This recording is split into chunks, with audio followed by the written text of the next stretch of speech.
বিশ্বনবী তাহাজ্জুদের সময় দাঁড়িয়ে যেতেন ছোট্ট একটা ঘরে, চাটাইয়ের উপরে বিশ্বনবী মা এসে শুতেন, গাদাগাদি করে জায়গা নাই।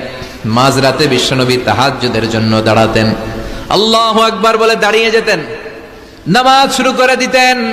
বিশাল বড় সূরা পড়তেন, কেরাত পড়তেন, রুকু করতেন, কিন্তু সিজদার জায়গায় সিজদা দেওয়ার জায়গা নাই। সিজদার জায়গায় মা এসা পা বিছিয়ে শুয়ে আছে।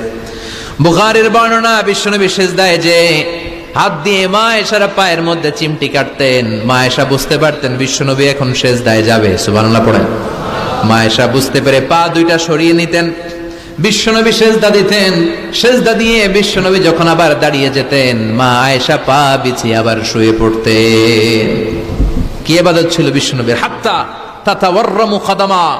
মা আয়েশা বলতেন বিশ্বনবী দাঁড়িয়ে থাকতে থাকতে এত সময় ধরে তাহাজ্জুদের সালাত পড়তেন, ওনার পা গুলো ফুলে এরকম টিউমারের মতো মোটা হয়ে যেত। সুবহানাল্লাহ পড়বেন না?